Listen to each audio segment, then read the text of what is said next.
rajo ñii di ñu déglu si rajo bi. di nuyu ñëpp di nuyu nag di beral nuyoo bi di si beral nag consommateur Ziguinchor yi di leen sargal parce que gis nañ seen taxawaay si lépp nu mu demee nawet bi ak lépp lu ñuy dund ñu ngi koy fexe jiital si nuyoo bi nag suñu président national di monsieur Ibrahima Dramé. mooy président national de union nationale des consommateurs du Sénégal. Jean-Pierre Dieng moo nekk léegi le secrétaire général. maanaam day wane ñun des consommateurs que dañuy renouveler suñu bureau ñun. UNCS dañuy renouveler le bureau. maanaam vous êtes démocratique. waaw nous sommes démocratiques. Jean-Pierre Dieng était le président. léegi c'est Ibrahima Dramé le président. amul troisième mandat quatrième mandat. non amul benn mandat ngay am. jërëjëf. parce que amul enjeu. jërëjëf Arthur El Hadj Arthur Diagne. ñi fàttali mbokk yi ne suñu invité tey mooy ki nga xam mooy Cheikh Faye moom mooy ki nga xam ne moom la ñu dënk lépp lu lem ci njàng ak njàngale ci académie bu Ziguinchor maanaam boo boolee département yi yëpp yi nekk ci diwaan Ziguinchor seq diwaan bi moom lañ jiital mu yor lépp lu jëm ci njàng ak njàngale mi. kon inspecteur am nañ mbégte lool dalal la ci plateau Jambakantan nga nekk suñu invité spécial tey jii ñi bàyyi la rek nga nuyoon teg auditeurs yi ak ñi ñuy seetaan ci YouTube ak Facebook. asalaamaaleykum. Cheikh Tidiane Cissé maa ngi lay sant di lay gërëm ci dalal bi ñu dalal fii tey muy gulet may addu ci rajo de la place en tout cas en présentiel di lay jaajëfal di lay gërëm ci invitation bi mais itam di nuyu ñi ma bokkal plateau bi tey muy le professeur Benoît Tine mais également El Hadj Arthur Diagne représentant les consommateurs comme ni nga ko waxee sànq di ci profité rek vraiment di sargal bu baax a baax di jaajëfal itam képp koo xamante ne acteur nga ci secteur de l'éducation di leen di jaajëfal parce que ay jàmbaar fakk tëdd lañ ay góor dëgg lañ mérital war nañ leen jaajëfal ndaxte mbir mi yombul woon surtout ci contexte bi incertitude yu bëri woon na contingence yu bëri woon na mais grâce à leur détermination seen engagement seen Pastef moo tax tey ñu egsi fii ci cappandaw année bi nga xamante ne ñu ngi organiser examen yi maa ngi leen di gërëm di leen di sant. jërëjëf inspecteur d'académie Cheikh Faye ñi fàttali rek waxtaan bi ni muy tëddee ponk bu njëkk bi dañ koy jagleel li nga xam mooy mbas mii di Covid 19 ak lu mu jural lii di système éducatif bu Sénégal dina ci waxtaan ak inspecteur d'académie ñi nga xam ne chroniqueur it ay consommateur lañu waaye it ay jàngalekat a ngi fi ku ci nekk joxe ci sa xalaat bu ñu fa jógee dinañ waxtaanee ci li nga xam ne moo jëm ci làquwaayu diwaan mi ndax njiitu réew mi mu di président Macky Sall dafa woote woon ne nañu dund ak doomu jàngaro ji bañ a faagaagal lépp lu jëm ci wàllu koom gis nañu nag mu def ay effort yu bëri jëm ci dem beeg dikk bi woto yaa ngi daw avion yaa ngi daw mais li yéem waa Casamance mooy bateau yi bi léegi kenn gis nañu daw donc dinañ ci waxtaan ci kanam tuuti ak consommateurs yi ak askan yi nga xam def nañu micro-trottoir ak ki nga xam ne moom mooy Benoît Tine dina ci indi ay xalaatam inspecteur d'académie bu fekkee soxal na la it nañ taataan sa xel ci loolu. dinañu mujj nag ci question d'actualité te la ñuy jeexale ndaje bi question d'actualité dinañ ci waxtaanee lépp lu jëm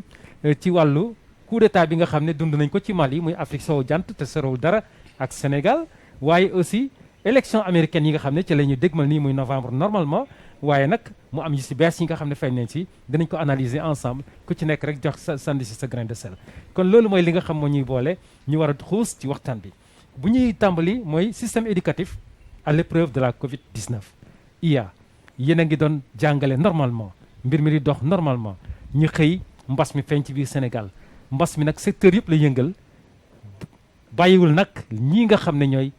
jàngalekat yi njàng ak njàngale mi ñi bëggoon xam tey ji naka la mbir mi dalee seen kaw yéen. jërëjëf Cheikh Tidiane mbas bi ni mu affecté yeneen secteurs yi. noonu la affecté le secteur de l'éducation. mais comme ni ñu koy faral di waxee à l'épreuve de la pandémie de la Covid-19. L'éducation a été très résiliente mais également a beaucoup appris. ci gàttal ci épreuve bii nii nattu bii ñu yàlla teg secteur éducation jàngee na ci lu bëree bëri mais itam quelque part dooleel na système bi parce que tax na mu développer ay initiatives yoo xamante ne day tax mu gën a dañ ko war a capitaliser même après Covid-19. L'éducation a été résiliente parce que en dépit des contingences, des difficultés, des contraintes, malgré tolof-tolof yooyu noonu yëpp, quand même le système a tenu. ubbiwaat nañ dooraat nañ njàng mi ak njàngale mi le 25 après la reprise du 2 avorté. ñu bëri jaaxle woon nañ. ñu bëri tiitoon nañ surtout way juri ndongo yi ak même jàngalekat yi. mais malgré tout on a sensibilisé, on a informé, on a mobilisé. Sensibiliser nañ parents d'élèves yi, formé ay relais de l'appui psychosocial yoo xamante ne dañu doon jàppale pour gën a dalal dëfal jàngalekat yi nga xamante ne surtout dañu amoon Covid bi ci reprise bi, surtout parents d'élèves yi mais itam ndongo yi. mobiliser nañ ñëpp ñi nga xamante ne famille d'acteurs yi nga xamante ne dañuy addu ci njàng ak njàngale yëpp mobiliser nañ leen. muy parents d'élèves, muy jàngalekat, muy élèves, muy collectivité territoriale, muy autorité administrative, muy autorité scolaire, muy en tout cas organisation communautaire de base yi yëpp ñu ngi jàpp nañ ci. jàppoon nañ ci pour surtout aar daara yi ci Covid bi, parce que dañu waroon dooraat njàngale mi ak njàng mi ci contexte boo xamante ne mbas mi dafa law, donc dafa laajoon ñu am ay matériel, ay produits pour aar ndongo yi ak jàngalekat yi. loolu ñëpp a ci jàpp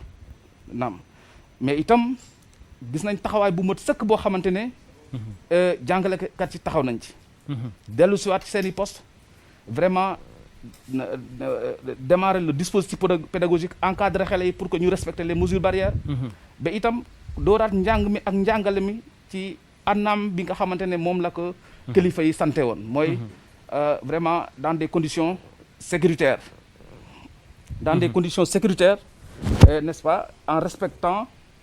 n'est-ce pas, les directives du protocole sanitaire. loolu yëpp am na ci cappaandaw bi yeggali nañ dernier semestre bi ci moyen secondaire bi, yeggali nañ dernier trimestre bi, troisième bi ci élémentaire bi. amal nañ les conseils de classe, les conseils de maître, def nañ composition yi en présentiel pour les classes d'examen, et fu mu toll nii ñu ngi amal examen yi sans problème majeur. Déroulé nañ anticiper philo le 12 ba le passé sans vraiment problème réel. tey door nañ entrée en sixième ak CFE, macha allah amul benn problème. day wéy suba le 31 danañ commencer le bac technique, le 2 septembre danañ commencer le bac général, le 14 septembre danañ amal BFM. donc loolu kon le système a été très résilient. mais itam comme ni ma ko waxee classe d'examen yi lañ jëloon en présentiel, maanaam yoo xamante dañuy teew ak seen ni jàngalekat. mais bàyyiwuñu ginnaaw ñi nga xamante ñoo nekkoon classe intermédiaire yi, mooy ñi nga xamante ne defuñu examen. ñooñu développement des stratégies de e-learning, maanaam di leen di jàngale à distance. pour que assurer li ñuy wax continuité pédagogique, maanaam wéyal njàng mi ak njàngale mi donte xale yi seen kër la ñuy nekk. ci initiative yooyu noonu option yi format yi bëri woon nañ, am noon na format télé boo xamante ne à travers le canal éducation ci TNT bi, amoon na format web ak benn plateforme classroom boo xamante ne jàngalekat yi dañ defoon ay classe virtuelle yoo xamante dañ doon jokkoo di échanger ak seen i ndongo yi nga xam ne ñu nga seen kër. am na également format rajo communautaire yu bëri daawoon nañ def ay cours xale yi di koy suivre ci gox-goxaan yi. ñenn ñi sax ay fascicules lañ reprographier jox leen avec ci yenn gox-goxaan yi ay relais communautaires yoo xamante ne dañ doon jàppale xale yi pour ñu mun a exploiter ressources yi ñu leen jox. sans compter les réseaux sociaux, am na ay classes virtuelles yoo xamante ne WhatsApp lañ ko daan def, mënoon nañ jox ay exemples yu bëri. donc initiative yooyu noonu yëpp dañ ko def pour bañ a bàyyi en rade, bañ a laisser de côté élèves yi nga xamante ne ñu ngi ci classe intermédiaire yi. mooy ñi nga xamante ne defuñu examen. donc le système a été résilient autant pour moi. mais l'éducation a également beaucoup appris de cette pandémie. dinañ dellu saat ci li nga xam ne fa la moom la éducation jàng ci li nga xam mooy pandémie bi waaye yéen a ko dégg Arthur yéen a ngi fii bu ñu dégloo inspecteur d'académie dafa mel ni comme dëgg la li nga xam mooy mbas mi bu mu ñëwee secoué na maanaam yëngal na bu baax a baax système éducatif bi waaye nag am na pexe yi nga xam ne lalu nañu ba li ñu waroon ñàkk ñu ko presque ndax rattrapé nañu si bëri lan moo si seen jàngat yéen. waaw maa ngi nuyu inspecteur Faye Cheikh Faye te di ko dalal fii Ziguinchor yaakaar naa sa affectation bi yàggul noonu. donc di aussi nuyu ñëpp ñi nga àndal ci liggéey bi.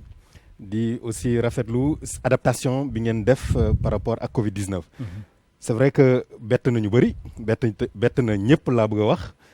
feebar bi mu ñëwee fii Sénégal bi mu génn see àdduna en tout cas depuis la Chine en fin décembre. Et structure secteur bu nekk daal moo ngi doon xool nan lay mënee n'est-ce pas donc nekk dans une dynamique de résilience nan lay mënee affronter jàngoro boobu noonu muy Covid 19. mais dafa fekk système sénégalais bi et plus particulièrement à Ziguinchor mu nekkoon ci problème je pense que y a un problème structurel qui était là c'est pas un problème conjoncturel. loo xam ne vraiment jaar na yoon dëgër na. je pense que même s'il y a un vent contraire dina xaw peut-être yëngu tuuti. mais du ko tere atteindre objectif am donc c'est un problème structurel ici à Ziguinchor. am na loo xam ne yaa ngi doon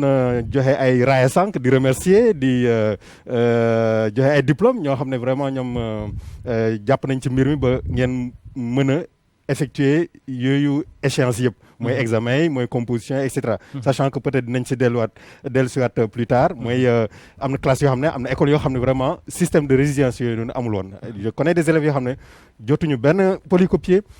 amuñu woon benn exercice par WhatsApp ni Facebook ni les réseaux sociaux et cetera on les a laissés comme ça donc en rade. mais loolu nañ ci dellu si maa ngi doon wax ci problème structurel bi am fii au niveau de l'éducation de l'enseignement à Ziguinchor. C'est vrai que am na jéego yu bëri yu ñu def dans le passé en matière de démocratisation quantitative. C'est-à-dire mooy objectif OMD yi objectif du millénaire pour le développement. L'éducation pour tous. Aujourd'hui on parle d'ODD. Objectif de développement durable. donc éducation pour tous boobu noonu. def na de telle sorte que peut-être Ziguinchor moo ngi déjà sur la voie ba ñu am près de 100% en matière de scolarisation je pense après Dakar Ziguinchor moo ci topp. en matière de scolarisation. donc démocratisation quantitative mais démocratisation qualitative bi nag foofu lay ñëw loolu moo am problème et il y a beaucoup de problèmes yoo xam ne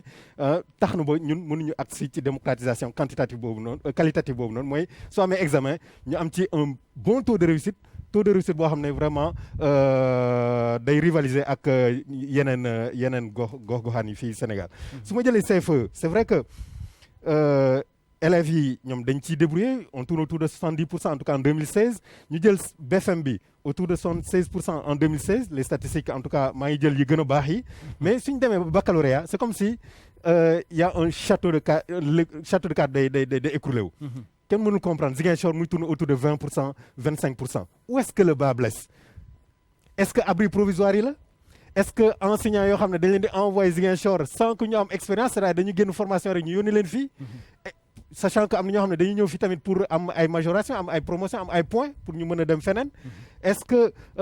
li école privée yi bëree fii pléthore d'écoles privées. en tout cas je pense qu'à un moment donné il va falloir au-delà même de la Covid au-delà de leneen mënoon na nekk Covid ou leneen mais ñu def les états généraux vraiment de l'éducation et de la formation fii Ziguinchor pour xam exactement où est-ce que le bas blesse. quantitativement y a pas de souci ñëpp ngi école. xale boo gis moo ngi dem école 100% presque ñoo ngi wax même 103% mais qualitativement qualité bi neew fa. qualité bi neew fa donc ay jéego yu bëri vraiment war nañ ko def côté yooyu noonu donc autocritique vraiment des états généraux ou autocritique pour xool véritablement fan le problème bi nekk. pour mën a yëkkati relever le taux de qualitativement de scolarisation ici à Ziguinchor. voilà pour l'instant docteur bu ñuy déglu dafa mel ni comme dëgg la yow jàpp nga ne Ziguinchor bu fekkee séddoo nag restant du Sénégal li nga mooy Covid-19 dafa ñëw fekk njàng ak njàngale mi ci baccalauréat mu am déjà li nga xam ne kenn xamagul lan moo waral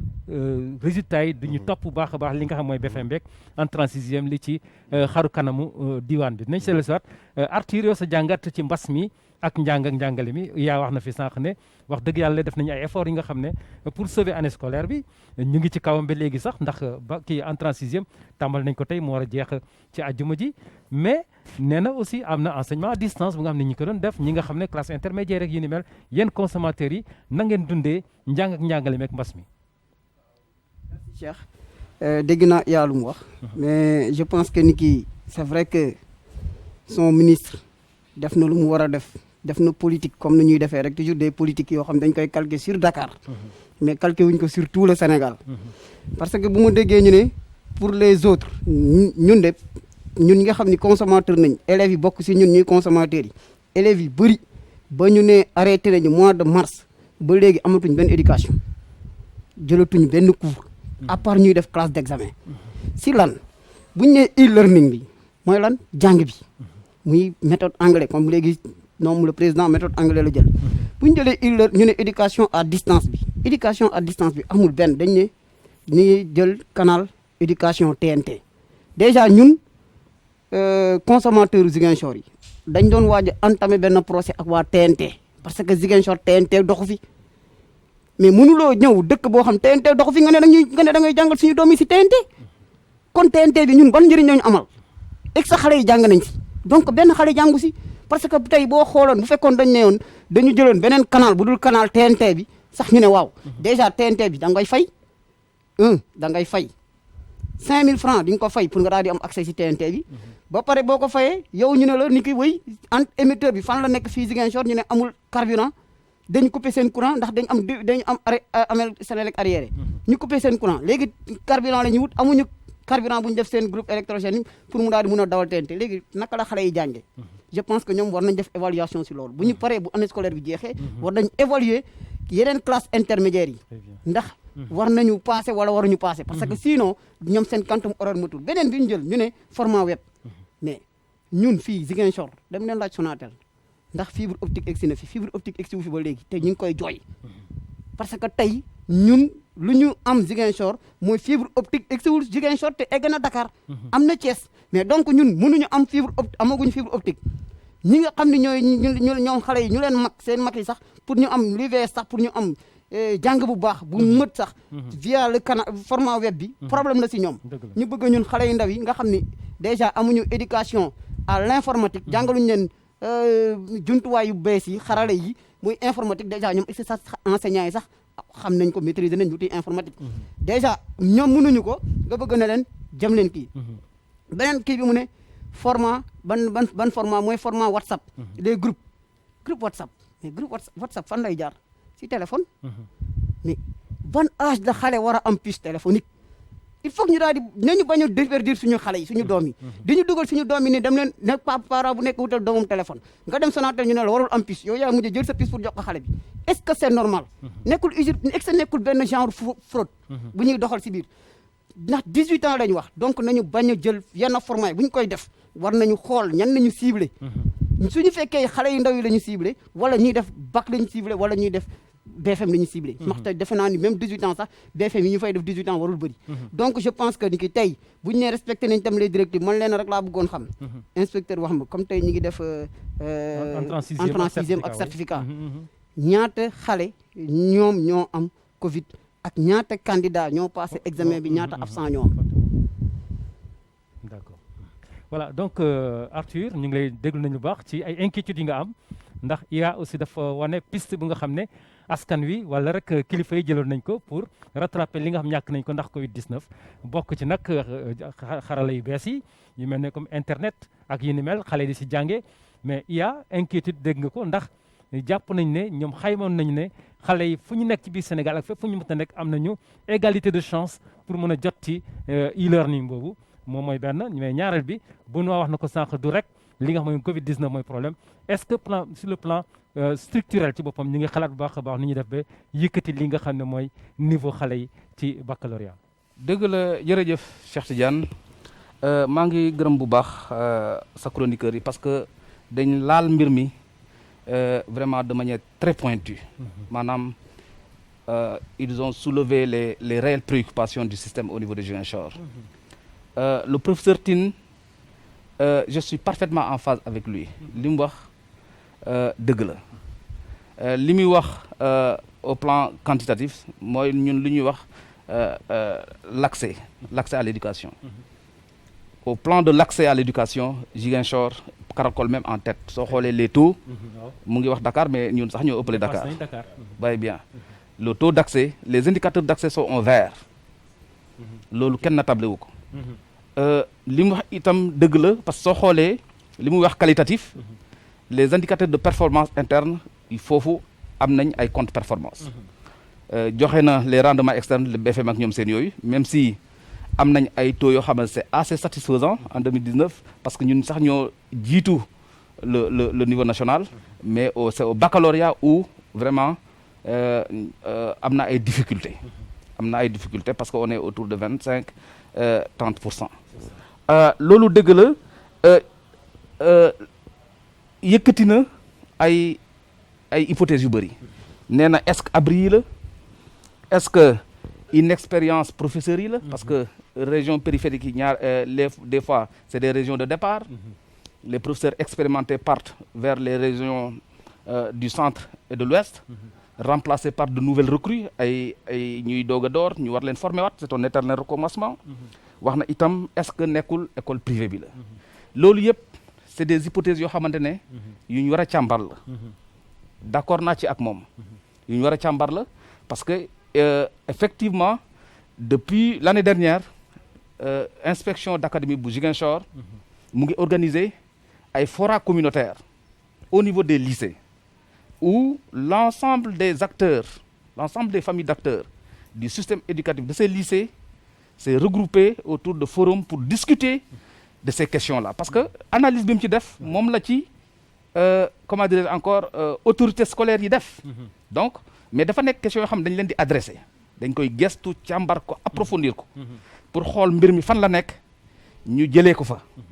parce que pour régler un problème il faut s'attaquer à la racine donc li mu wax dëgg la fora yooyu noonu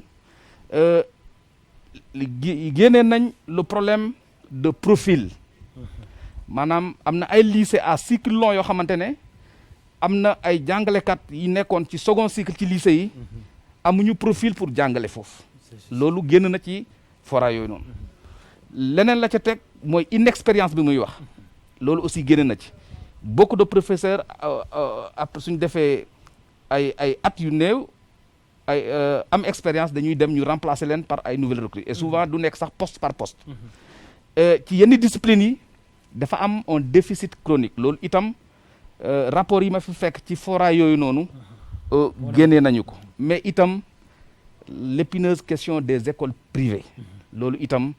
ci diagnostic bi ñu def sur les raisons de ces contre performances au niveau du secondaire question école privée yi génn na ci parce que même soo xoolee candidats yi ren on a 84% de candidats libres autant pour moi 24% excusez 24% donc de candidats libres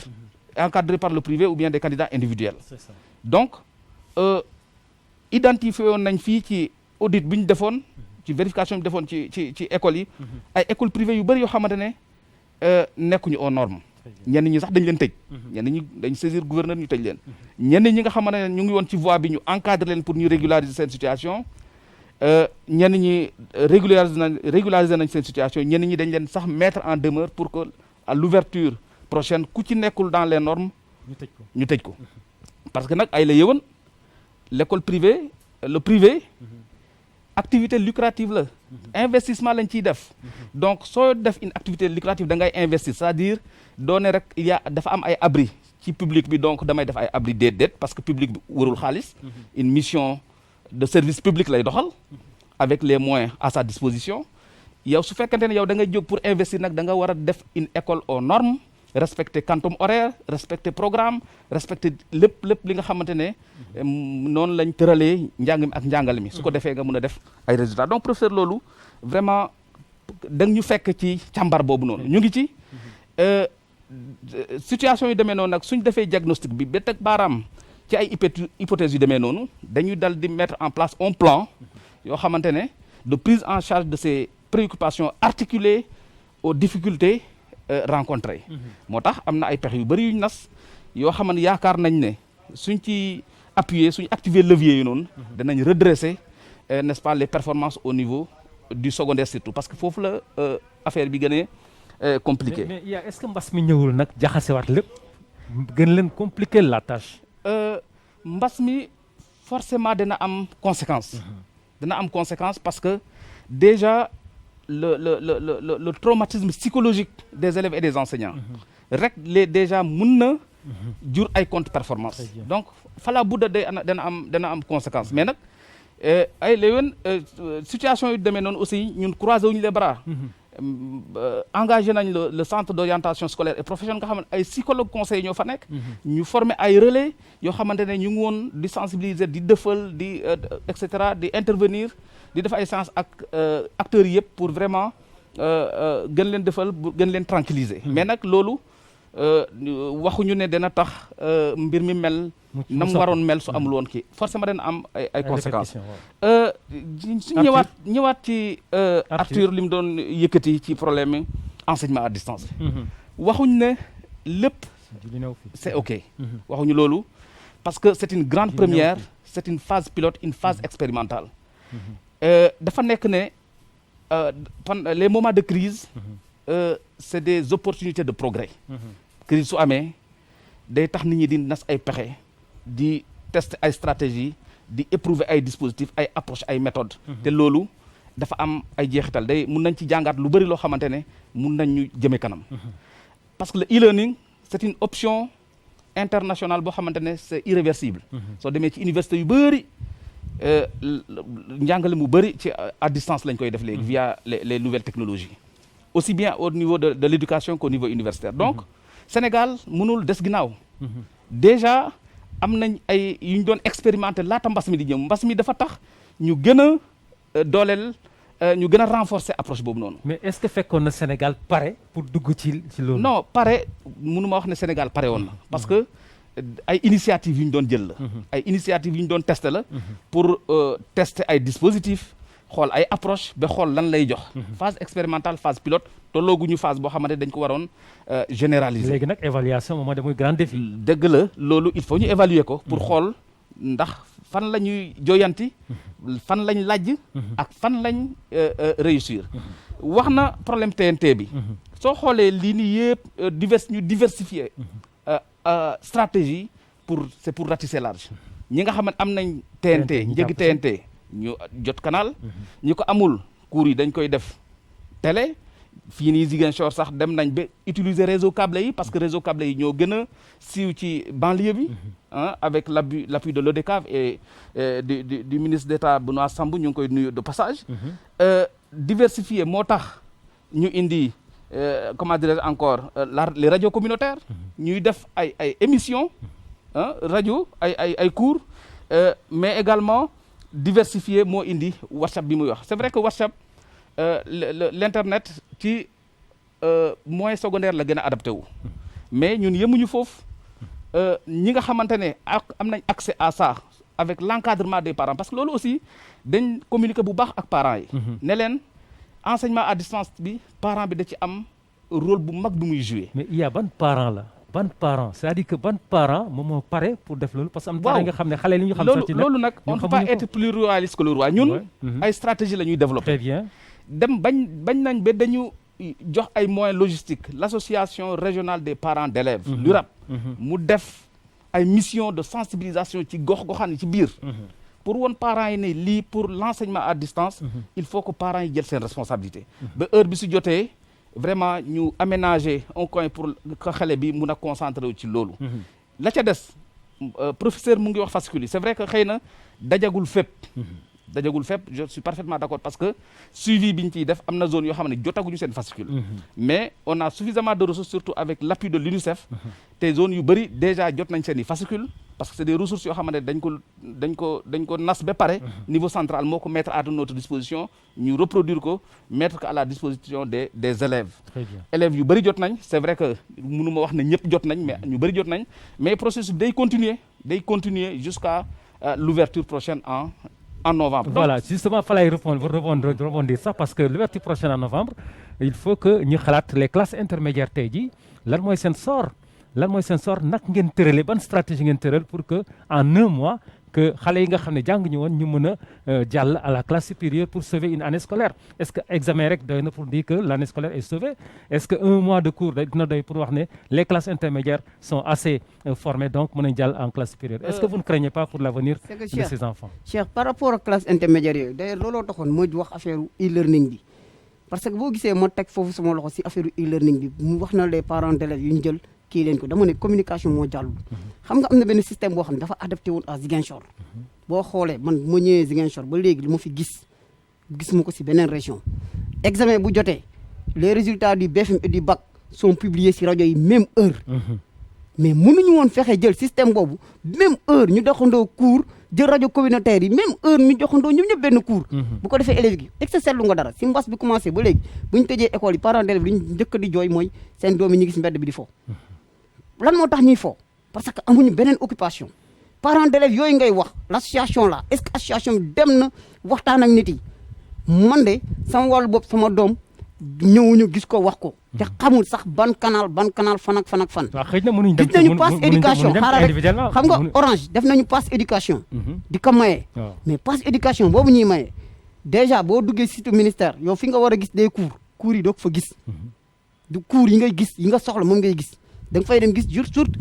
mooy les examens du certificat yi passé yi yooyu ngay gis ainsi de suite. loolu tax moi je dis que. classe intermédiaire yi comme ni ma ko fi waxee woon waxoon naa fi syndicaliste yi classe intermédiaire yi ñoom man moo yéem fu mu ne nii bu ñu naree passé. ñu déglu si IA classe intermédiaire rapidement ndax ñu mën a jàll ci beneen point. je regrette mais quand même le site du SIMEN soo fa duggee. il y a des ressources pour l'ensemble des niveaux. très bien xëy na il y a mun na am ay contraintes techniques doo xam noo def pour. egg fa waaw mais il y a suffisamment de ressources. lépp lu Sénégal mus a développé en termes de ressources. pédagogiques. ci année yi mujj avec l'ensemble des projets dañ ko fa def donc là quand même problème de ressources ne se pose pas que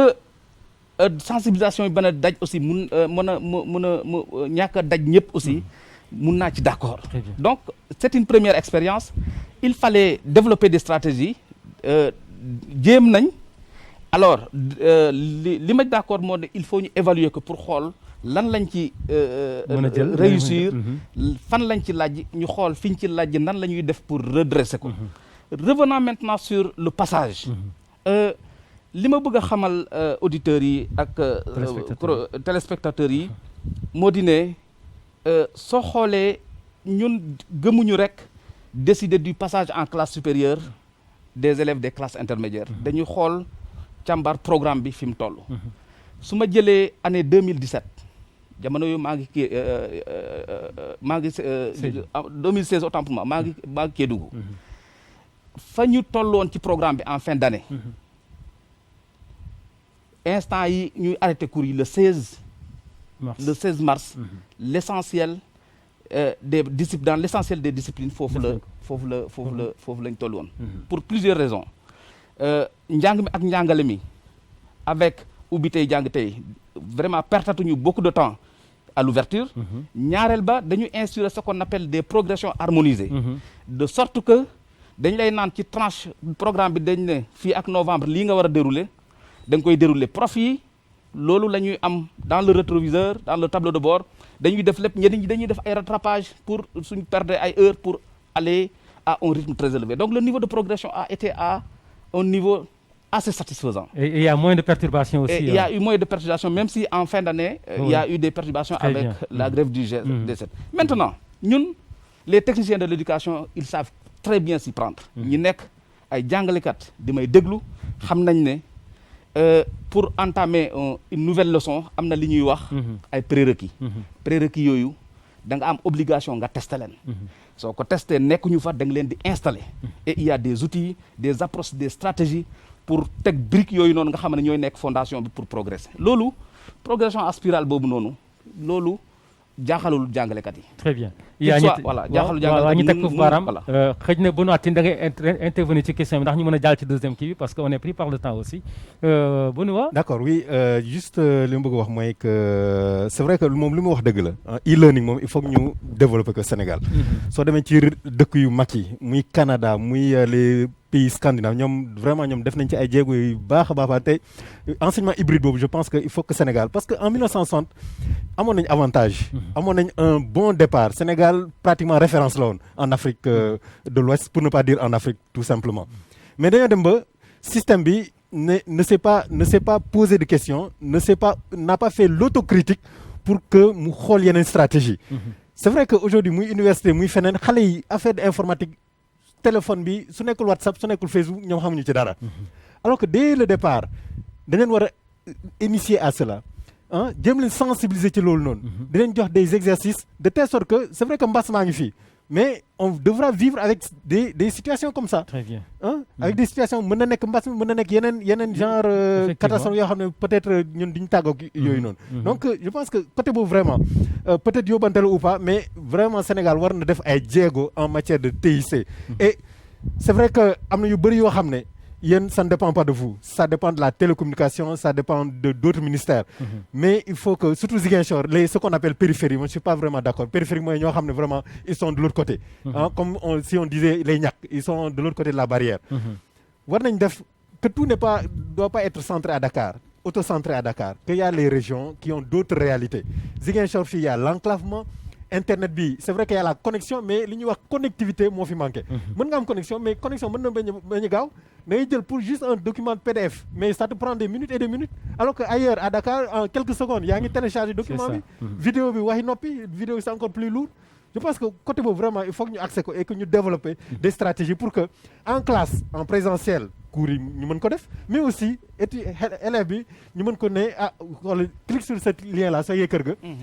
jëlal site internet bi soo yeggee kër ga ou bien ay système de visioconférence ñu initier leen aussi à cela. informatique ak anglais je pense que c'est pas pour rien que même à l'université on met l'accent ce sont des matières transversales. Très bien. classe boo dem matière filière boo dem y a l'anglais il y a l'informatique obligatoire. et on doit initier les ay caabi la yi nga xam ne yor nañ ko mën a ubbi. voilà buntu xam-xam. xam nga si loolu ñuy wax noonu e-learning dafa baax. c'est vrai que war nañ ci egg mais il faut que ñu changer le programme scolaire. programme scolaire bi ni ñu koy changer mooy dès le primaire ñu commencer jàngal xale yi ñu mën a am accès à l'informatique. tey Ziguinchor ñun benn atu am nañ ko fi alhamdulilah te dina ñëw si kanam parce que l'ADI est en train de s'implanter à Ziguinchor. bu ñu implanté wu à Ziguinchor inspecteur xam na ni ki l'administration travaille en collaboration avec l'ADI. dans ce cas dinañ mën a interconnectivité bi ngay wax dina mën a nekk. mais si les enfants ne maîtrisent pas bu fekkee ñoom mënuñu jëfandikoo ay l'outil informatique day war ragaluma ko nag pour le moyen parce que moyen bi au moins ñoom seen programme yi déjà dinañ am des salles informatiques dans les CM. mais dans les primaires. inspecteur il faut que ngeen commencer si changer le programme bu ko jaree sax ngeen def ko yéen seen région ngeen changer le programme def benn kii l'informatique mu nekk benn kii boo xam module boo xam dañ koy jàng. c'est un besoin quoi c'est un besoin local. c'est que loolu tax ñu mën a egg fële. voilà juste pour dire que seen préoccupation loolu ay préoccupation boo xam ne le ministère mu ngi ci taxaw di ciy dox ay jéego yu am solo. il y a un plan de développement des TICE. au niveau du système qui est en cours de finalisation yoo xamante ne day am un référentiel de compétences aussi bien pour les enseignants mais également des curricula pour les apprenants. Très bien. Avec un cadre n'est-ce pas de bien structuré d'une politique de développement des TICE dans l'éducation loolu liñ fi wax ni yëpp le ministère est bien au fait des enjeux et croyez-moi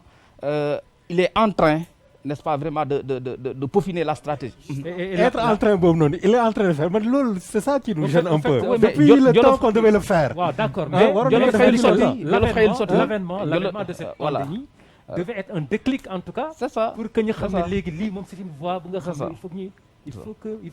mu am. pandémie bi xam nga loolu la woone pandémie bi c'est pas seulement l'éducation même dans l'administration sénégalaise daf leen woon ni que il faut mettre l'informatique devant. Effectivement. loolu moo tax man tey jii li nga wax ni que on est en train moi je suis d'accord ñu daal di commencer nag fooy à partir de là. ñu xool léegi devant. bañ a xool ci le rétroviseur ñu daal di fexe avancer Mais tey Arthur, ADE fexe ba on est en train vaille que boobu vaille mu daal di installé wu dans toutes les régions. on est en train boobu noonu professeur, vraiment depuis des années ñoo ngi quand je koy parlais bi bu may wax léegi ni fibre optique bi dama ne fibre optique bi inspecteur, je pense qu'à un moment donné, peut-être que, je sais pas, hein, je ne suis pas dans les arcanes du ministère, mais je pense qu'à un moment donné, est-ce qu'il n'y a pas la vision politique? Ma préciser. rek, Je veux dire, quand je dis en train, ça c'est pour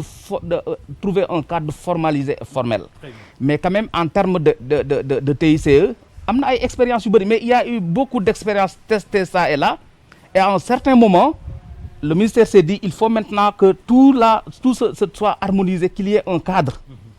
avec des référentiels bien précis. C'est tout simplement ça. Mais ça ne veut pas dire que nit ñi dañ croiser les bras boobu ba léegi. Mënoon naa la citer yu bëri, am na ay beaucoup de projets yoo xamante ne intervenir dans l'éducation, def ay expériences yoo xamante ne yu concluantes, yoo xamante ne vraiment les résultats sont là, ils ne demandent qu'à être comment dire encore, vulgarisé à grande échelle, mise à l'échelle. Donc mise à l'échelle boobu nag lañ bëggatul mu am ay billets ay ñoon boo tax ñu bëgg a commencer par la réflexion stratégique lal ko ci ay plan ay programmes yoo xamante ne dañu def une cartographie de l'existant, xool les besoins, maanaam nas ko ba mu cohérent, que ça soit un plan, une politique, vraiment ñu doog ko dérouler. Voilà. Bon, là c'est une autre histoire. Merci pour ce tour d'horizon fait sur l'éducation.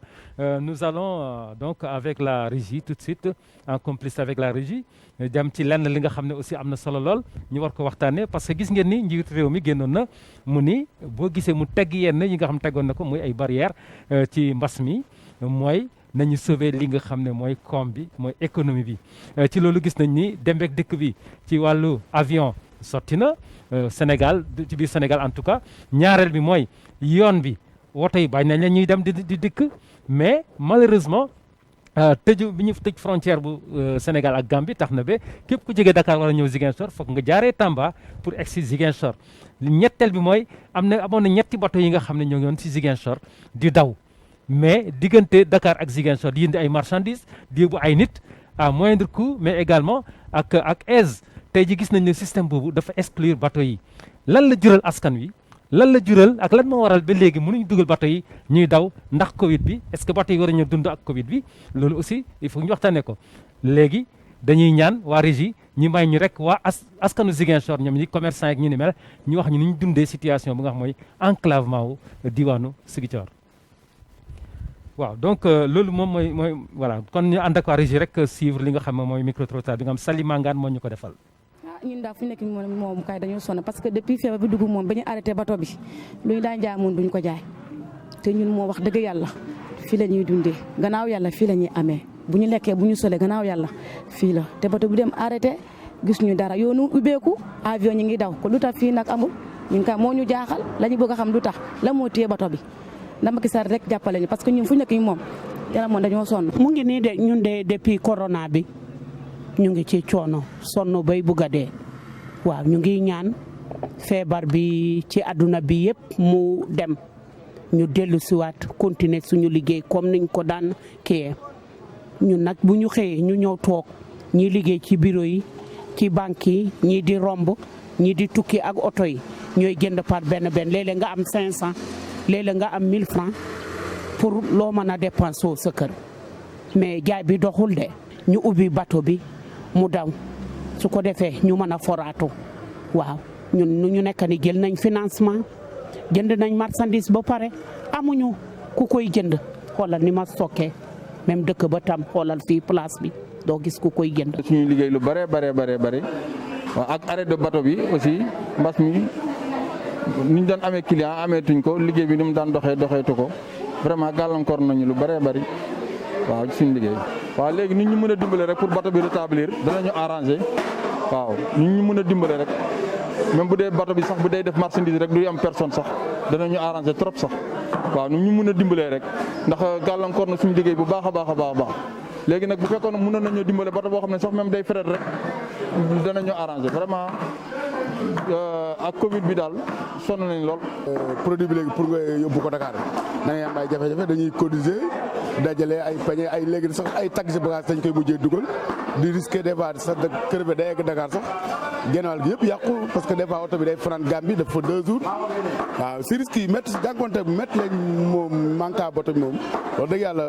dañu gëm na yàlla rek delloo ko si suñu borom mais xam nañ ne métti na trop dem nañ sax ba xalaatoon dañuy dem ci gouverneur waxtoon léegi même sax su fekkee mën nañu permettre ñu am benn bato boo xam ne day rawale bagage yi di dem beeg dikk bi mais comme oto yi ñu ngi wiiri Tamba amul problème méttiwul mais ñu am mat oto boo xam ne day ñëw bato boo xam ne day ñëw uniquement pour économie Casamance doxaat parce que actuellement dëkk bi taxaw na de dañ ko wax yuuxu nag moom lu olof naan yuuxu jot na mais nag jarul ñu yuuxu parce que dañu gëm yàlla delloo suñu bopp ci yàlla rek xam ne nit ko moom lu mu am lu ne wërsëgam la ko nag mais actuellement nii ñëpp xam nañu économie bi Ziguinchor taxaw na. voilà kon li mooy rek li nga xam ne askanu Ziguinchor ñenn ki ñoom en tout cas wax nañ ko am njàqare nag lool ci li nga xam ne bato bi dawul koom bi xaw a dellu ginnaaw ndax xam nañ ne dragué nañ fleuve bi ak ay millions tabax nañu at li nga xam mooy quai bi ak ay milliards pratiquement waaye nag tey ji ba léegi bato bi mel na ni mbas mi moo ko mën ba léegi consommateur Arthur yow yaakaar naa dégg nga ñi lan moo si sa jàngat déjà. xam nga lii ñu dañ ko joytu ko ba sonn veille tabaski moom laa waxoon ma ne leen dañu war a tijji bato bi te kooku on interpelle le ministre de la pêche parce que moom la du ministre des transports affaire bi bato bi ministre de la pêche moo ko yore ministre de la pêche mais il faut que ñun gouverneur région de Ziguinchor daal di si taxaw daal di dem wax ak ministre de la pêche ne ko pour ñu daal di tijji doxalaat bato bi ndax bato bi dafa war a dox te bato bi warul def sax xam nga yaa ngi wax sànq 3 bateaux mais boo xoolee si 3 bateaux yi 2 bateaux ñoo doon naviguer mais fu mu ne nii 3 yëpp ñoo war a di naviguer ndax yoon bi gis nga bu ñu bëggee arrêté kii bi daal di jóg fii pandémie bi daal di ëpp loxo Ziguinchor il faut que ñu jéem a bàyyi yoon bi te la mooy tax ñu bàyyi yoon parce que dañuy jël Tamba oto yi bu ñu demee ba Tamba dañ fay nar a fanaan mais nit yi mënuñu téye seen masque fanaan si oto ak masque bi il faut ñu tekki masque bi c'est que veut dire xamoo kan moo yor virus bi bu ñu ñëwee ba fii ñu testé leen ñu daal di am nag léegi feebar dañ leen di testé ñu daal di positif dañuy fekk free cas yi day yokk Ziguinchor mais loolu bu ñu ko bëggee arrêté il faut que ñu daal di fexe que 3 bateaux yi lu tax ma ne 3 bateaux yi mun nañ naviguer en même temps ndax dragué nañu géej bi mu amaat beneen 4e bateau mooy bateau boo xam moo yor fret bi mooy bateau ban ma doon indi ciment bi bateau boobu ñu jël ko pour mu daal di kii mais ñun bateau yi duñu taxaw dëkku kenn du taxaw Gambie bu jógee Sénégal lay dalaat xëj na day jógee Ziguinchor dem Dakar wàcc bu wàccee mais day permettre ñu daal di wàññi non seulement les cas activité maritime bi dox parce que tey dañ ne ni ki tijji nañu avion yi ñu ngi naaw mais avion dafa cher 65000 te avion bi heure bi boo demee 90000 heure bi boo demee tey boo demee affaire bi dafa fees seen calendrier fees na nga ñëw tey ñu ngi wax màggal baa ngi ñëw suñu tijjiwulee bato yi mais dañuy waxuma la bu après màggal maa ngi xaar Ziguinchor yeneen cas yu fi ñëwaat. ëpp naa def waaw. Benoît Tine. waaw Cheikh vraiment lii lay ñaawtu à chaque fois mooy que incohérence bi yaa ngi ne nit ki il faut apprendre à vivre avec le virus. ba pare donc apprendre à vivre avec le virus on a levé les restrictions au niveau des lieux de culte ubbi marché yi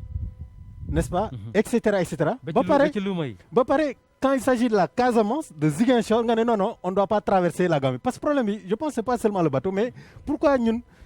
du ñu mën a traverser la Gambie ñu ubbi corridor boo xam ne nit ki day jóge fii jaar Gambie dem delluwaat Sénégal. au lieu de faire le grand tour sans wàcc ubbi benn corridor. tout simplement ñoom ñoo ngi xaar CEDEAO mais CEDEAO xam nañ ne CEDEAO moom nous a donné beaucoup de cas yoo xam ne moom mënu ko gérer.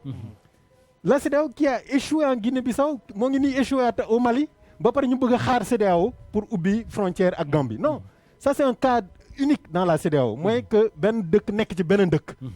donc c'est un cas particulier boo xam ne Macky Sall ak président Barrow ñoom ñoo waroon toog waxtaan ñu ne voilà qu'est-ce qu'on doit faire pour que nit ñi mën a dem mën a dikk sans que mu am ay lorange. sans que mu jur ay lorange. maanaam delloo seen bopp ci pont bi nga xam ne àndoon nañ ko inauguré ko ak sens bu mu am. voilà avec en grande pompe inauguration ba léegi donc finalement tout ça pour ça. donc comprendre ngeen vraiment jooy xol ñi nga xam ne non comprendre nañ ko man je le vis et puis gis naa koo xam ne démb il a fait 25 heures. moo ngi quitté 23 heures Dakar mu agsi fii 1 heure du matin. 1 heure du matin en passant par Tambacounda mu yor xale. mu yor bébé. avec tous les risques que cela peut engendrer sur la route risque d'accident risque de panne et cetera ak risque de contamination. Arthur moo ko doon wax sànq. je pense que c'est pas logique. man xaw ma c'est quoi leur logique c'est quoi leur cohérence yaa ngi ne nit ki dundal ak kii ba ñuy def ay forcing man même éducation sax examen yi vouloir sauver coûte que coûte man pour man coup d'état la comme au Mali c'est un coup de force on est allé jusque là qui peut le plus peut le moins yaa ngi ubbi lépp mais ubbil kii frontière ubbil benn corridor s'il le faut ñu encadrer leen avec l'armée gambienne ba ñu génnaat de l'autre côté à Kër Ayib ñu soog a dellu ne serait-ce que ça ñu dajale oto yi yëpp à un moment donné toutes les heures ñu ne voilà convoi corridor et pourtant pour la rentrée du 2 defoon nañ ko parce que dañuy convoyer ay enseignants ñu jaar foofu ca Gambie parce que tout simplement c'était voulu donc il y avait une volonté politique qui était là donc ñoom je pense que c'est à nous les Casamance et les Ziguinchorois de vraiment remuer l'arbre je pense que problème bi foofu la gars yi xamuñu ils connaissent pas autorités yi fi nekk mais ñoom avion la ñuy jël xamuñu lan mooy metti kii lan mooy coono bi nekk ci yoon bi avion la ñuy jël aller ñoom même bu ñuy jël avion bi xam nga avion bi même bu ñu koy jël ñenn ñi du seen coobare moo tax ñu koy jël mais le problème moom mooy fii wax ji lenn la parce que le maire wax na ko le député maire en tant que député moom it war na si dox parce que taxaw naa ma ne CEDEAO dafa ne libre échange des personnes et des biens mais liberté boobu amatuñ ko donc fayir na benn mission comme fayir na mission boobu man waxatuma sax affaire frontière mais bato bi moom taxawul Gambie taxawul dëkku jàmbur wax dëgg yàlla mais nañu ko tijjil amul donc le gouverneur dafa war a bind ministre de la pêche ne ko écoutez tijjil bàyyil bato mu dem Cosama liggéey parce que tey chômage bi nekk Cosama mais ñan la ñuy perte ñoom Cosama mi ngi perte c'est des chômeurs mais ñi di jaay fii sax mais waxatuma mais tey ji ñun tey ji lan nañu am lu ñu am lépp lu ñu produire voilà lan nañ jotoon produire lépp mango yi ñu doon génnee ba madd yi yëpp dafa mujjee yàqu te doo ñëwaan port ba gis nu affaire yi di demee da ngay ne déedéet xam nga lan moo doon dem produit malien yi ñoo doon dem ce qui veut dire dañu préféré woon le commerce malien que le commerce sénégalais man loolu laa ko mën a jàppee mais yaa am nga si man aussi le cri de cœur bi dama ko comprendre parce que man ci bopp sama bopp ku waroon yu waxu la xëy na ñoom ñoo am parce que épreuve CFE yi nii c'est des copies et des tonnes d'épreuves yoo xamante ne bateau bi la daan jaar en toute sécurité très bien ak ay mallettes dañ koy emballé fale mu ñëw fii en toute sécurité léegi dañuy obligé jël 8 pick-up ñu déployer ba Dakar avec tout ce que cela comporte comme risque ci pluvieux comment taw bi benn enveloppe mun na wadd fële te examen national la benn problème su amee fii Ziguinchor ci benn sujet rek dañuy reprendre ki donc les risques sont très élevés donc ñoom xëy na ñoo am gémmiñ di yuuxu mais man mi lay wax nii maa ngi koy dund donc di emboucher la même trompette que les autres vraiment pour plaider pour que ñu ubbi pont bi traverser Gambie pour yombal nit ñi dem bi ak dikk bi comment encore recommencer waat le fret maritime pour que vraiment mu gën a yombal échange yi la dernière fois man sama bopp ak AD ak ordre de mission dama ñëw ba kër ay gars yi ne ma doo fi jaar parce que liste bi ñu jot éducation boo ko ci ñu nekk négocier nañ ñu bañ dama mujj def le tour jaare ji Tambacounda passer la nuit pour revenir donc ça veut dire que même moi je suis victime de cette situation là donc vivement que mu changer ñu ubbi pont bi et vraiment commencer waat le fret maritime voilà loolu c'est un cri de cœur de tout le monde pratiquement fii ci diwaanu Ziguinchor ndax làquwaayu diwaan bi tey ji ñu ngi doon wax naan gagné nañu désenclavement au Casamance mais daf mel ni tey la Casamance gën a enclavé et vraiment ñu teg lépp nag ci ndoddu Covid-19 est-ce que mën nañu xel mën na koo nangu non même bu nekkee ndoddu Covid-19 xam nga fu mu ne dañ ne vivons avec le virus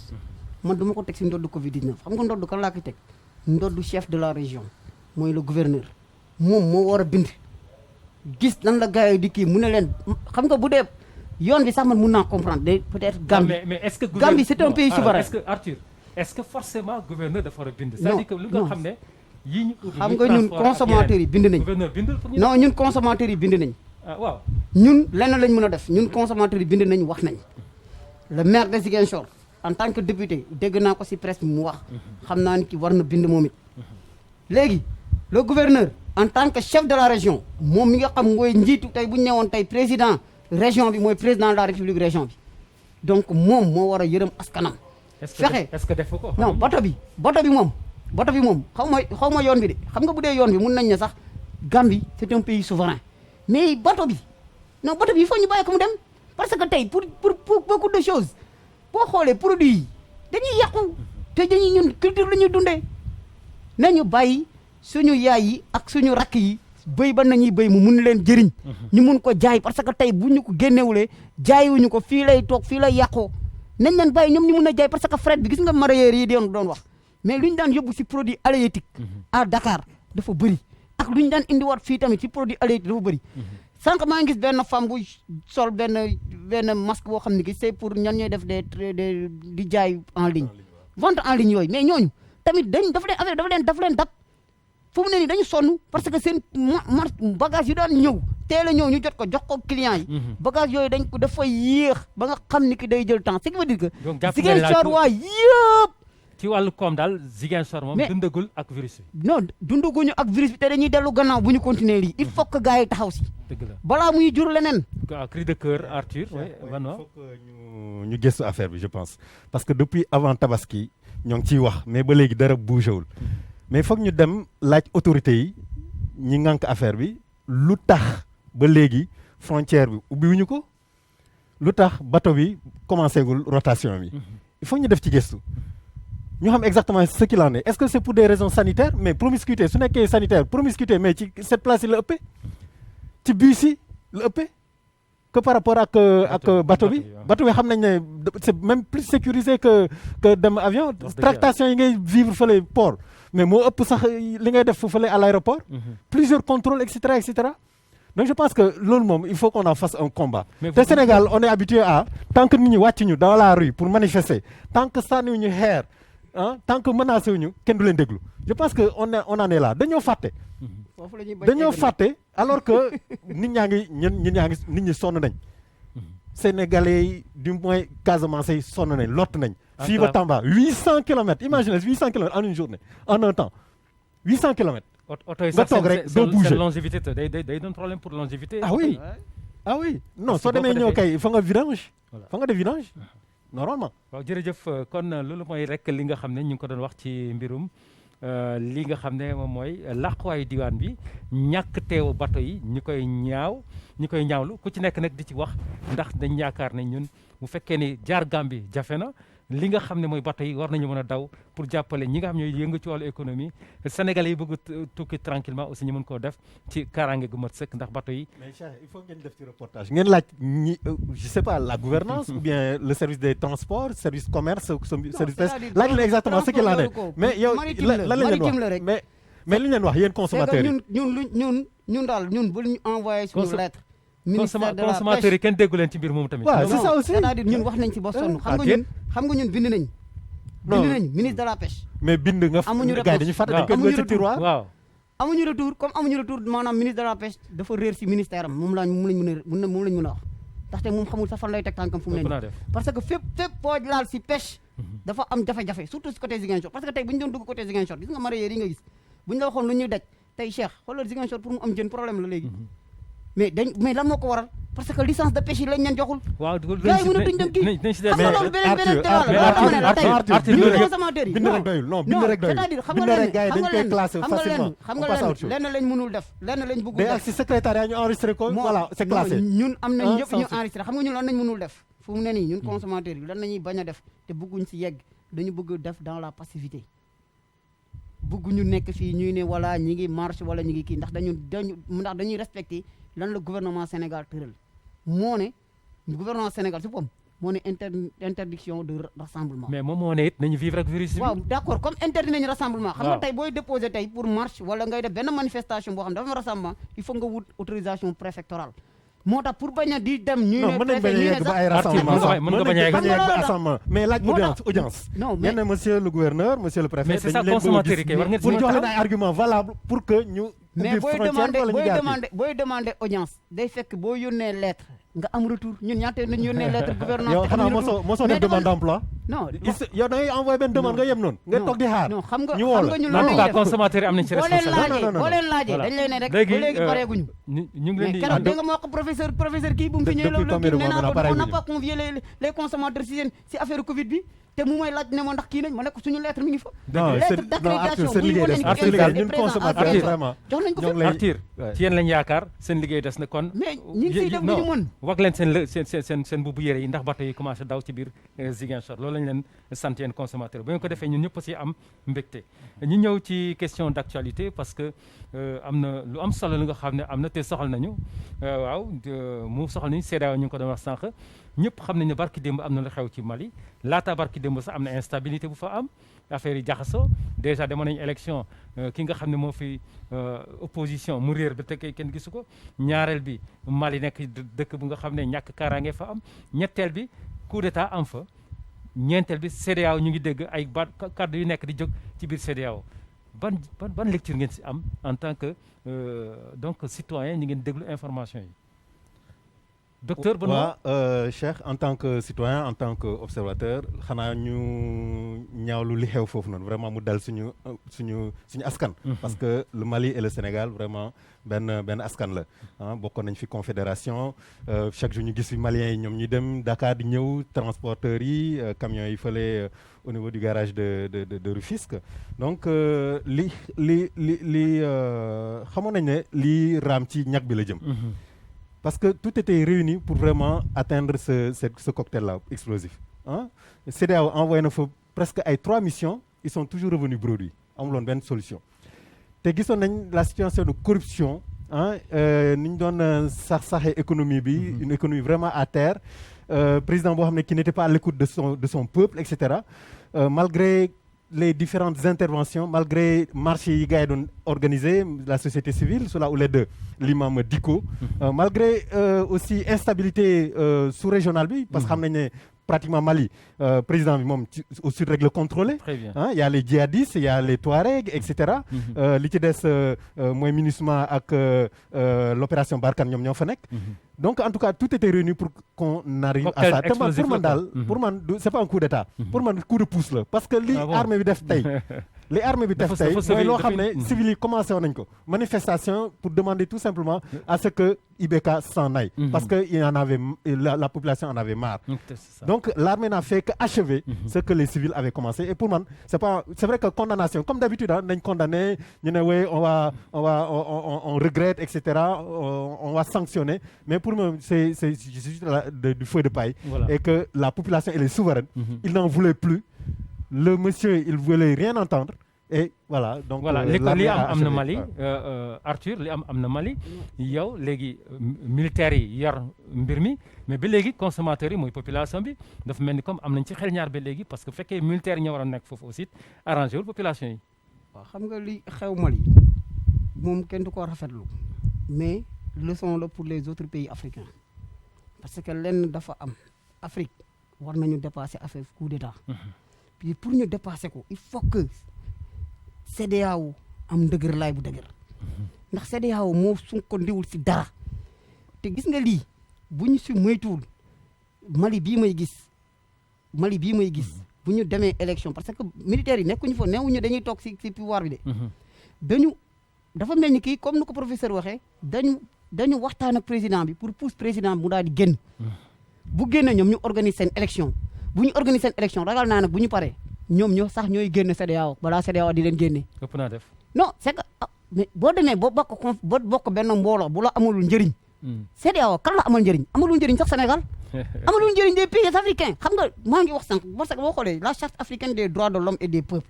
si protocole additionnel du 21 décembre 2001. dañ wax sur la bonne gouvernance et la démocratie nga xam ni dafay viser que gouvernance bi nekk dans l'intérêt des peuples et non contre les peuples mais loo xam ni que yow ñëw ngeen waxtaan peuple bi xoolal ba affaire bi amee lan la peuple bi def. peuple moo wàcc kontaan. tey boo xoolee CEDEAO moo nekk di jaxase. CEDEAO bu noppi woon rek neutre taxaw. ñoom dinañ régler seen mbir ndax xam nañ ñu koy régler ndax ñoom ñoo ànd def seen yëf. peuple bi kontaan na yow defe naa ni booy seet da ngay seet askan bi lu mu bëgg. président bi soppam bu muy wax déclaration dafa daan nañ na fa ne bëggul deret tuuru bëggul kenn gaañu si. militaires yi tamit demoon jëli pouvoir bu ñu ñëwee nee nañu gaañuñu kenn. nañu dellu seen caserne nañu delluwaat seen ñoom gaañuñu kenn. ñoom waxtaan nañ ak ñi nga xam ne mooy M5 RSP waxtaan nañ ak ñoom ñooñu wax nañ leen lan nañu kii moom lañ ñaar a def CEDEAO na si neutre raxas loo xam ndaxte ba mu demee échegat ndax CEDEAO ñu ko jiite ñan la yónni woon ñooñu ñëpp lëkkale di def lañ bëgg a def te CEDEAO moo fi dàqoon Yaya Jammeh ndax lan mandat boo xam ne ki daf ko bëggoon forcé tey lu tax CEDEAO mënul teg ne képp koo xam ne da nga bëgg a def mandat bu ëpp lu nga xam ne moom la sa constitution wax ñu génne la jëlal ka Côte d'Ivoire lan la ñuy wax on parle de lan beneen législature mais bu Sénégal moom la ñuy xaar ñu nit ñu ne ñu beneen législature la mandat bi di bokk te boobaa lan lay indi dégg na ñu ne Sénégal nañu annulé mandat Macky Sall bi comme ça mu mën a am nañu koy prôné moom laa lay wax ni que législature yi laa si bañ nag jërëjëf Arthur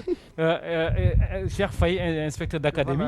li ma ciy wax rek moo di ne li xew Mali mënuñ ko rafetlu parce que un président démocratiquement élu nga déposé ko loolu kenn mënu ko rafetlu mais soo defee jàngat tuuti de la crise malienne da ngay gis ne c'est un éternel recommencement à part depuis 63 c'est le même scénario depuis 63 donc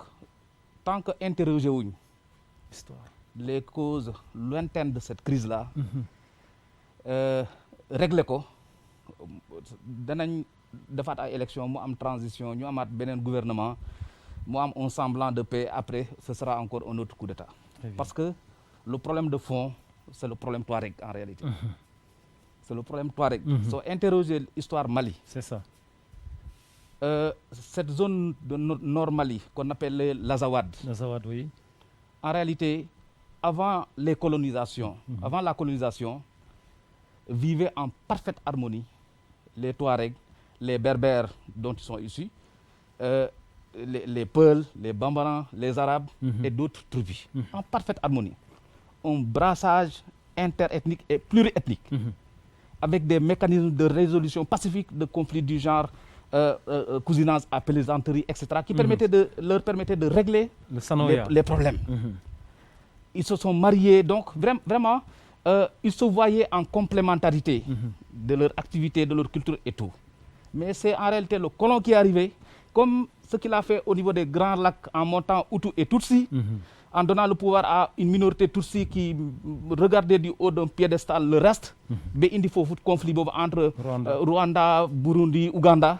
C'est la même chose. C'est la France en réalité qui avait théorisé cet espace de ce qu'ils appelaient des hommes bleus, ce qui est devenu l'Azawad, cette ère-là comprise entre le Nord Mali, Niger, Burkina et l'Algérie, etc. Alors, les Touaregs se sont comment dire encore, se sont accaparés entre guillemets, en tout cas s'identifient à ce terroir-là. Et maintenant, juste après les indépendances, en 63, tout de suite, il y a eu une rébellion portée par les Touaregs, matée par le Modibo. Après, Nyonyo disparaître, dem Libye, parrainé par la Libye, entraînée, armée. Ils sont revenus encore pour soulever la question de l'indépendance. Je pense que c'était en 90. Après, maintenant, la chose s'est compliquée en 2012 avec maintenant, quand le verrou libyen a sauté.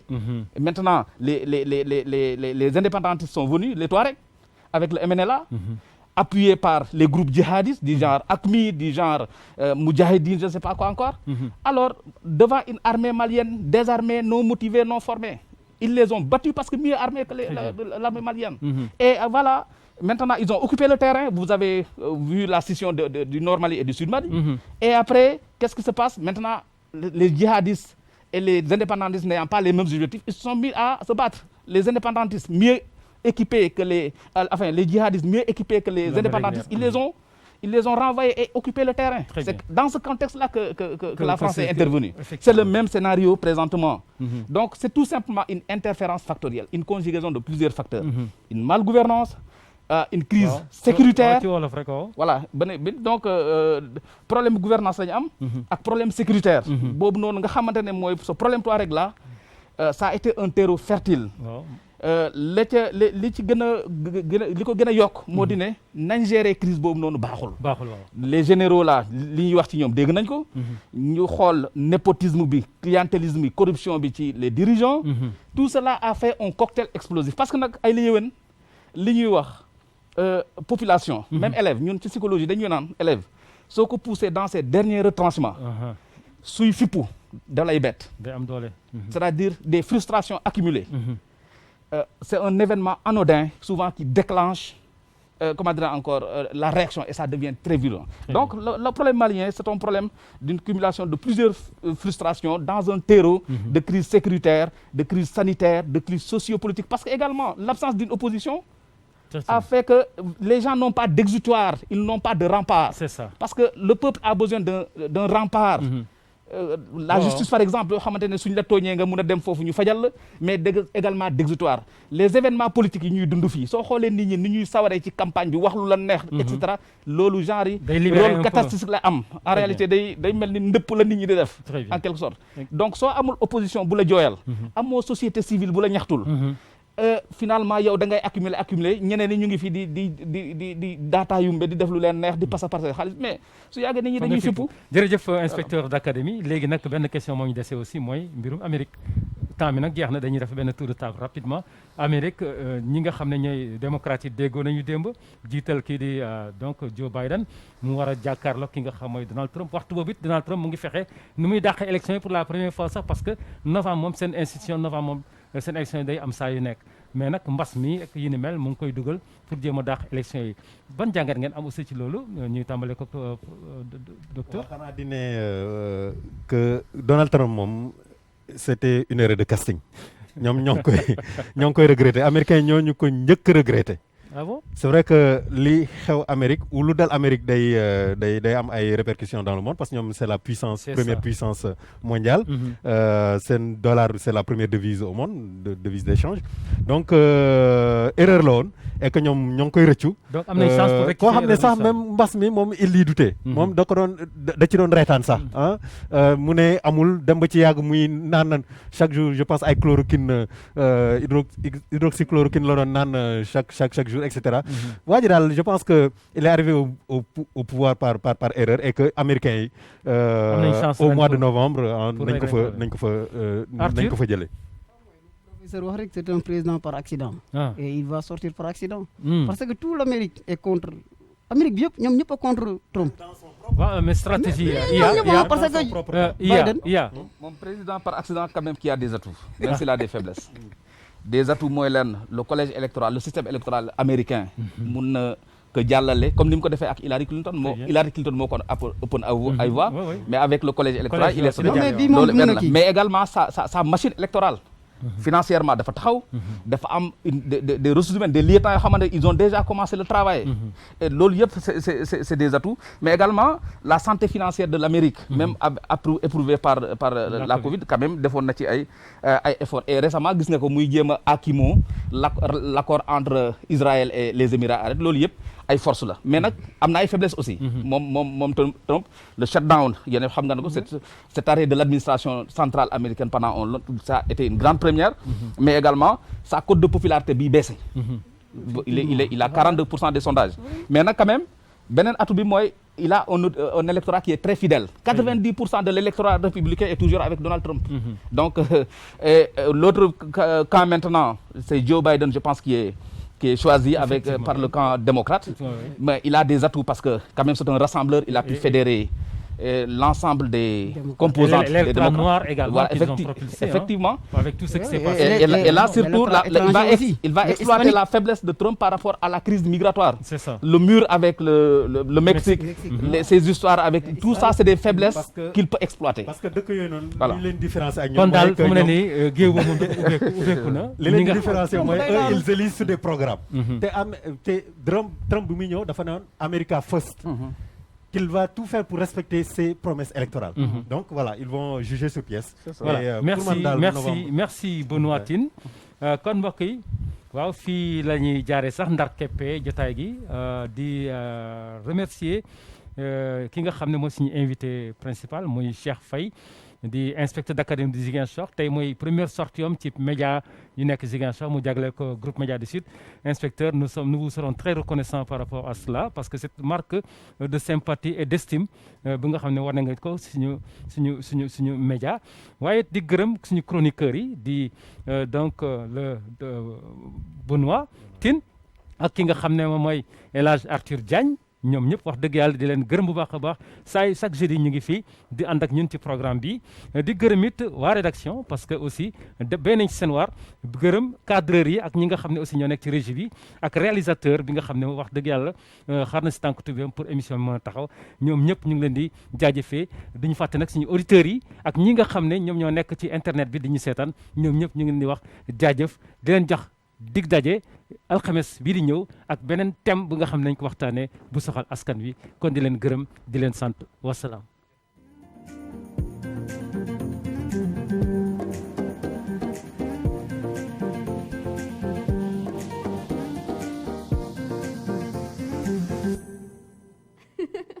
Thank you.